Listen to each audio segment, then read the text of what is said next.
Talking Texas A&M here at Mark Rogers TV, the voice of college football. Please like, comment, share the videos on social media, and of course, subscribe. Hit that bell for the notifications. That way you know we're going live.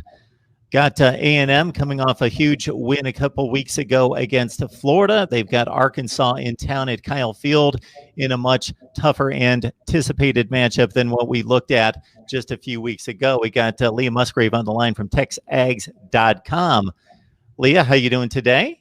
Doing so well, Mark. Thanks so much for having me. Excited for just another fun weekend in College Station, and I think a lot of our Aggie fans are too. Absolutely. So this is a much maligned team and program from the situation concerning Jimbo Fisher, how he was brought in, why he was brought in, got to beat ranked teams, got to climb the mountain in the SEC Western Division that's so daunting. Then he gets that win against Florida after having a winless slate against top 5 and 10 teams during his first couple of years at College Station. So what do you think that win did for the program, for Jimbo's, the confidence that he gains from the fan base, but more importantly from the team itself? Well, this is a fan base that has a very demonstrated history of what we like to call battered Aggie syndrome. And that dates back to the history of the program and just what things were looking like before Jimbo Fisher actually arrived in College Station. And the truth of the matter is, those big games, Texas A&M was not winning 90% of the time anyways. And so Jimbo Fisher comes in, and then after year one, the fan base is so excited because we know that this is a long-term decision.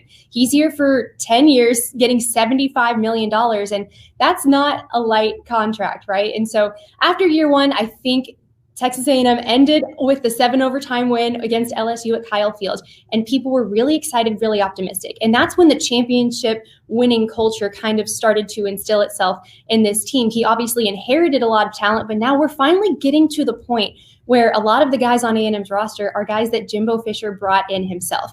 Now, 2019 was a very difficult year for A&M because they faced this historically treacherous schedule that featured 3 number 1 ranked teams. And I think the fan base kind of dipped down a little bit just because of what they're so used to. And then we fast forward again to 2020, and I think people are cautiously optimistic. And then after week 1 and week 2, we don't want to overreact because A&M kind of barely squeezed by Vanderbilt. And then week 2, obviously they get Alabama. So people are not necessarily as optimistic as they were before the season started, when you had those 4 non-conference games that you should win regardless. Plus you have everybody on the roster who's supposed to be on the roster. Then the schedule changes, you add Florida and Tennessee, and then you lose 6 players to opt-outs. So I think through 4 weeks, we're kind of finally starting to see who Texas A&M is. And then looking ahead, this is still a really young team that features a lot of sophomore starters right now. So I think there's a lot of reason for optimism moving forward for the Aggies.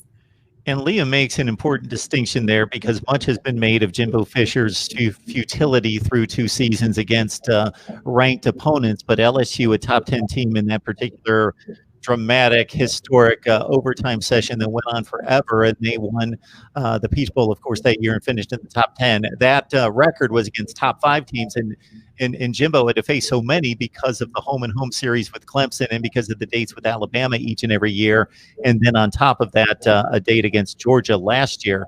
So a ton of top 5 games that Texas A&M had to face. So the quarterback and the coach get the criticism and the credit, of course. So Kellen Mond, of course, with a ton of experience, he's pretty much eclipsed everyone in regards to passing records there at Texas A&M.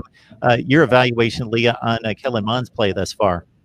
See, the thing that we always say with Kellen Mond is he is very consistently inconsistent. And we have seen the flashes of what Kellen Mond can be. You mentioned the Clemson game. In 2018, he threw for 430 yards against Clemson's daunted defense. Can't forget the LSU overtime game. And then he has the game of his career against Florida. We've seen these flashes, but also against Arkansas and some other smaller games, he's had his best numbers and his worst numbers. I think when you look at Kellen Mond as a whole, senior year, Kellen Mond should be the best Kellen Mond. And he's surpassed all of these records and accumulated, all of these important stats. But I think this is the year that Kellen Mond really needs to start being more consistent. I think he's got some more weapons on his side now. Plus, you look at the improvement along the offensive line. Last year, Texas A&M was dead last in the SEC at protecting their quarterback. And now through 4 games, the A&M offensive line has only given up 2 sacks, and that is 0 sacks through the last 3 games. And I know that's not how we judge an offensive line entirely, but I think what he has around him is getting better. And his most productive receiver returning this year, Jamon Osborne, opted out at the beginning of the season. So he hasn't had the camaraderie with the weapons around him like he normally does. And so I think he's getting better. I think we will continue to see better Kellen Mond as the year progresses. And historically, Jimbo Fisher's teams do get better as the years go on. And I think he's always been known as the quarterback whisperer. And now that he's been in Jimbo's system for 3 years, I think Kellen really kind of has nowhere to go but up and is going to continue on that trajectory for the rest of the year. Jimbo's the quarterback whisperer who doesn't do a whole lot of whispering. That is true. And his quarterback's on the sideline necessarily. It's a little bit louder than that most of the time. We got Leah Musgrave on the line from TexAgs.com. Please check out her work and the rest of the staff covering the Aggies. And starting with Kevin Sumlin's recruiting for a number of years running there, the wide receiver unit, as you alluded to, was some of the best talent in the nation, but they take a bit of a step back this year.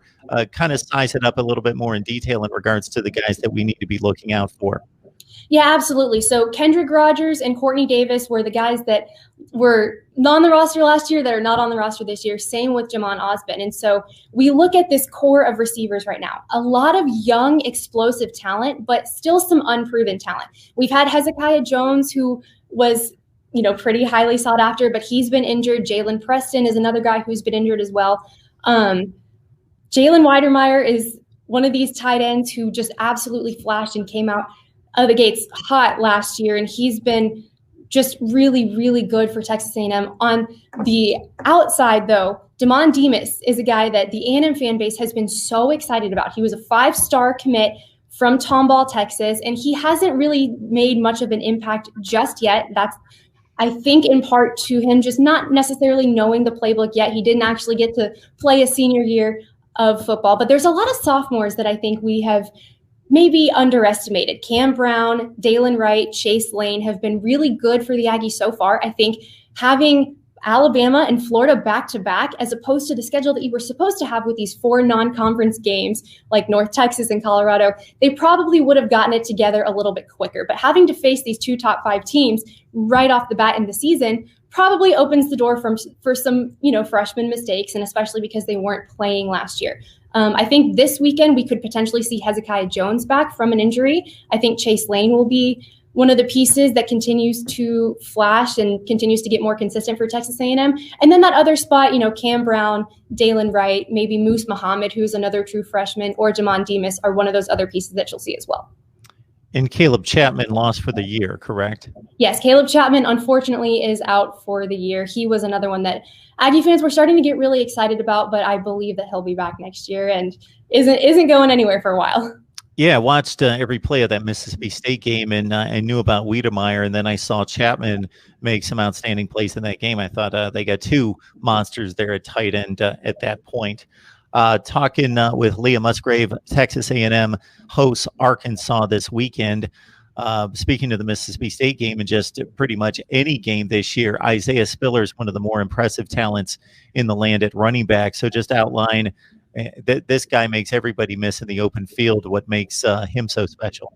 So I think the run game is something that we have been up and down with over the last couple of years. In 2018, Travion Williams was the SEC's leading rusher. And then in 2019, A&M really kind of struggled to get established on the ground.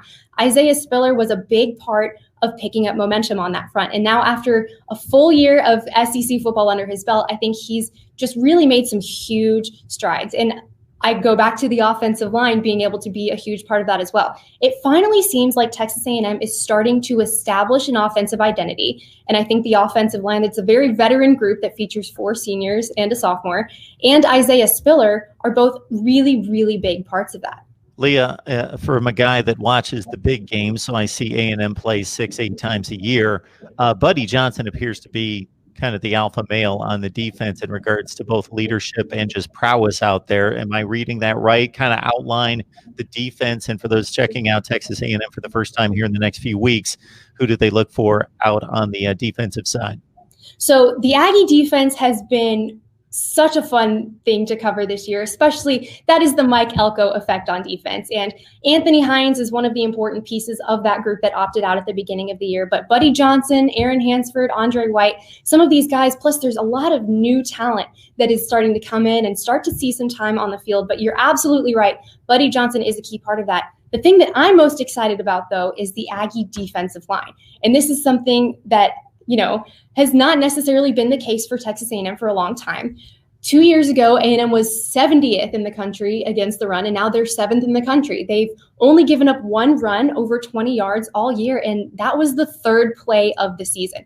Plus, Bobby Brown, who's a veteran defensive lineman, will be back at that this Saturday as well. So the Aggie D-line, I think, has a lot of promise. They're really, really dominant up front, and I think that's going to be one of the biggest advantages that Texas A&M will have against Arkansas this weekend, is just being able to dominate the line of scrimmage on both sides. You bring up Arkansas, and they've been the worst team in the league for the last 3 years. And as soon as this schedule was revised to an all-SEC schedule, so let's face it, it's the SEC, it's the best conference in America. Arkansas has been so bad that they haven't even done the typical SEC bottom feeder thing where you go out and you beat up on the FCS and the group of 5 teams. Then you come into the league and you get beat up and you go 1-7 in the conference, but you finish 5-7 because you win all those non-conference games. They've been bad enough to lose to the Western Kentuckys and the North Texas and the Colorado States on a regular basis over the last few years. And then suddenly, bam, they are playing exceptional football against, decent teams like Auburn, Ole Miss, Mississippi State. You've had a chance to see Arkansas a little bit. Of course, they've got a veteran quarterback in Felipe Franks, and the defense is playing out of its mind right now. Yeah, and I think the defense will probably be brought back down to earth a little bit this week. I think right now Arkansas is on pace to have about 30 takeaways for the season. I don't necessarily see that happening.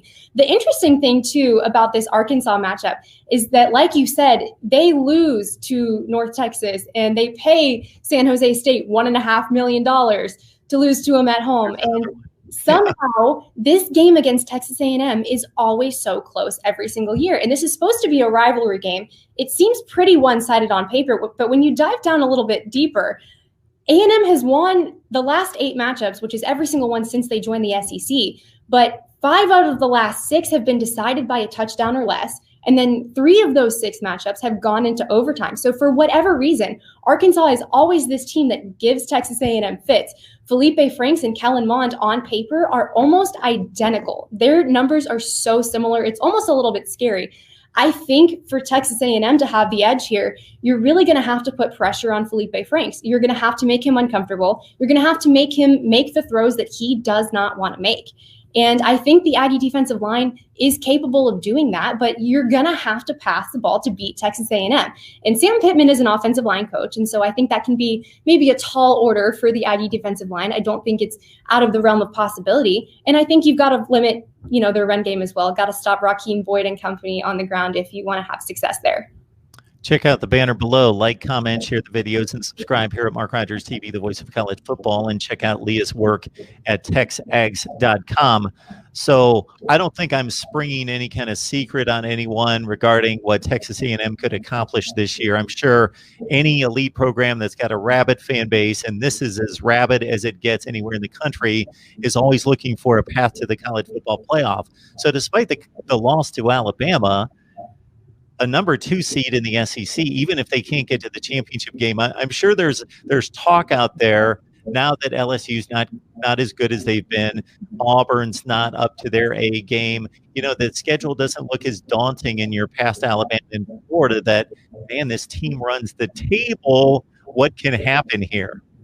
I think you bring up an interesting point, and I think that's why this Arkansas game is so important.